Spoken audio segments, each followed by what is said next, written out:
आज हम बात करते हैं कुछ मिथ्स जो हमारे पास रिलेटेड है research based treatment, evidence based treatment या साइंस बेस्ड ट्रीटमेंट से रिलेटेड। कितने ये आपके लिए हेल्पफुल हो सकते हैं? क्या आप इनको ब्लाइंडली फॉलो कर सकते हैं? क्या ये आपके पेशेंट्स की हेल्प कर सकते हैं या नहीं? देन हम नेक्स्ट फिर इसमें बात करेंगे कि आपके जो ट्रीटमेंट है, reasons of failure of treatment क्या रह सकता है। देन क्या सेम ट्रीटमेंट डिफरेंट प्रॉब्लम्स के लिए काम करता है? रिसर्च क्या शो करती है? क्या क्लिनिकल प्रैक्टिस है? क्या डाटा है? क्या ट्रूथ है? क्या हम उसको कैसे लोड मैनेजमेंट कर सकते हैं? क्या हमें उसमें करना चाहिए? तो देखिए, सपोज कीजिए सबसे पहले कोई भी रिसर्च आपने रीड करी, उसमें जर्नल दिया है कि 50 पेशेंट के ऊपर जो है XYZ कंडीशंस को लेकर एक रिसर्च हुई है। देन रिसर्च आपको शो करती है कि इतनी डोजेज का, इतनी फ्रीक्वेंसी, इतनी वॉल्यूम या इतनी इंटेंसिटी पे ट्रीटमेंट दिया गया है, जिसमें 50 पेशेंट के ऊपर ट्रायल किया गया है। 30 से 35 जो पेशेंट है उनके लिए काफी अच्छा रिजल्ट और बेनिफिशियल उसमें रिजल्ट देखने को मिला है।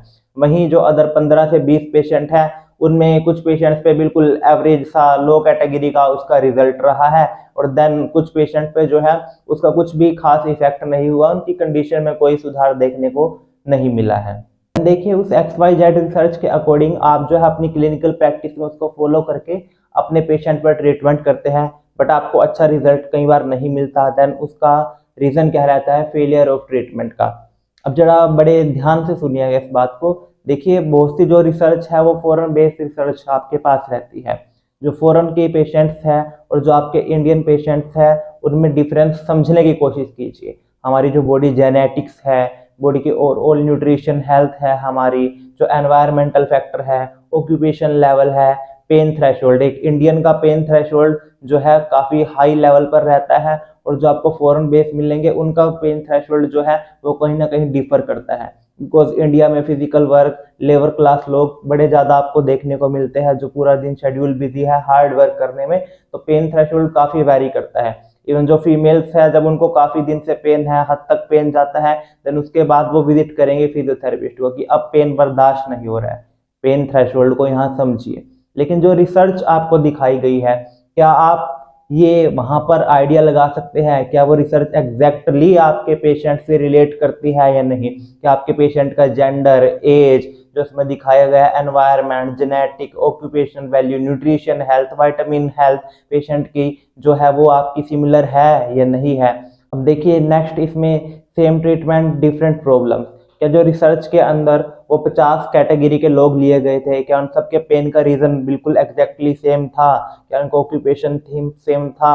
क्या उनका जो ओवरऑल डेली रूटीन जो उनका वर्क रहता है, क्या वो सिमिलर था? उनकी न्यूट्रिशन हेल्थ, उनका बॉडी वेट, उनकी जो और बॉडी हैबिचुअल फंक्शनिंग है, क्या वो सेम थी? क्या उनका कोज सेम था? तो कहीं ना कहीं डाटा में बड़े मार्जिन रहते हैं आपके पास एरर के। तो रिसर्च देखिए सिर्फ आपको एक गाइडेंस, एक वे देता है। रिसर्च बुरी चीज नहीं है, वो सिर्फ आपको बताता है कि क्या चीज रिलायबल हो सकती है, क्या ट्रीटमेंट थोड़ा बेटर हो सकता है, किस टाइप का आप ट्रीटमेंट फॉलो कर सकते हैं। But be flexible with your treatment, always according to your patient condition, their problem and with their pathology. Then next आप समझिए, फिर इसमें रिसर्च ने कोई डाटा शो किया, प्रूफ किया, उसका ट्रूथ जो आपको अब सब बताया कि पेशेंट के पास कितना वो प्रूफ करती है, क्या उसमें कंडीशन है, सारा कुछ है। देन क्लिनिकल बेस प्रैक्टिस, क्या जितने टाइम से आप अब तक जो प्रैक्टिस कर रहे थे, आपने अपनी उस प्रैक्टिस में एक नई रिसर्च को डाला है, क्या आपको उसके अकॉर्डिंग जो रिजल्ट थे वो मिले? कितने पेशेंट पे वो रिजल्ट मिले? क्या सेम ड्यूरेशन रही? क्या जो रिसर्च के अंदर डोसेज, वॉल्यूम, फ्रीक्वेंसी, इंटेंसिटी बताया गया था वो सेम थी? क्या वो कंडीशन आपके पेशेंट की बिल्कुल सिमिलर थी कि वही डोसेज, वही फ्रीक्वेंसी, वही वॉल्यूम उस ट्रीटमेंट की आप अपने पेशेंट पर अप्लाई करें? क्या ये ऐसा पॉसिबल हो सकता है? Did you think it this possible? Then next आप देखिए, रिसर्च जो है वो आपके लिए सिंपली एक आंसर है आपके ओवर पजल क्वेश्चन और डायग्नोसिस का, और एक क्विक रिस्पॉन्स आपको देता है। रिसर्च क्या है? जो आपको सिर्फ बताता है कि काफी टाइम से आप किसी कंडीशन के लिए कुछ अच्छा सर्च करने की सोचते हैं, देन आप देखते हैं कि इस पर रिसर्च शो हुई है और रिसर्च इसके बारे में क्या कहती है, देन आप उसको डायरेक्ट एकदम से फॉलो करने लग जाते हैं।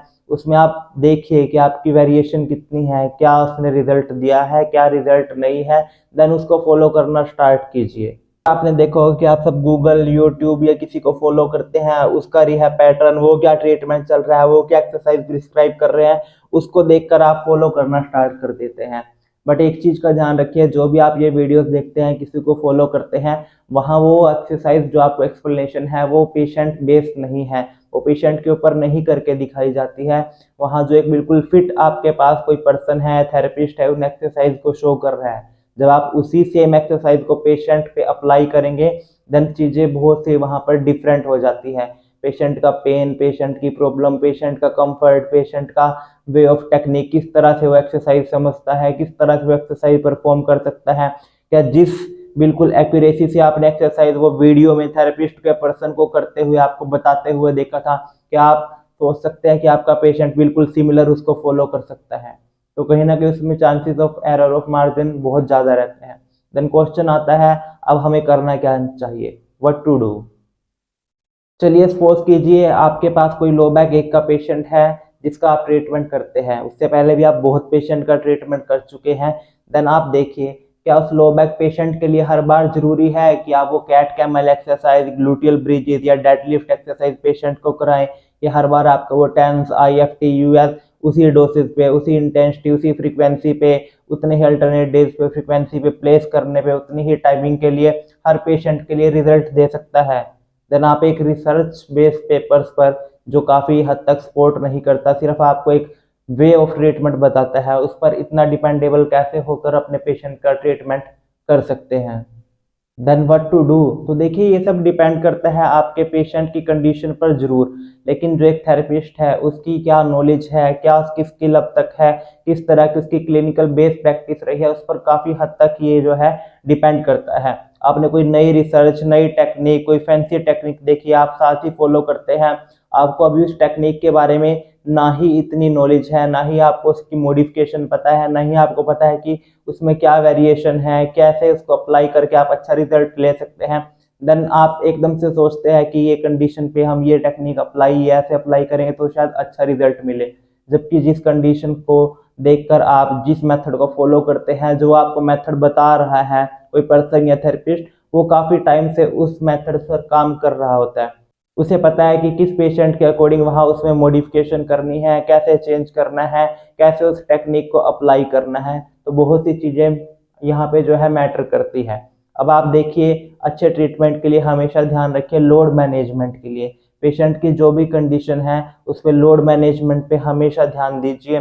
देन आप फॉलो कर सकते हैं उस कंडीशन के अकॉर्डिंग, आप अपनी प्रैक्टिस, अपनी स्किल्स, अपनी नॉलेज पर ध्यान दें कि किस तरह की आप प्रैक्टिस जो है वहाँ पर वो अप्लाई कर रहे हैं।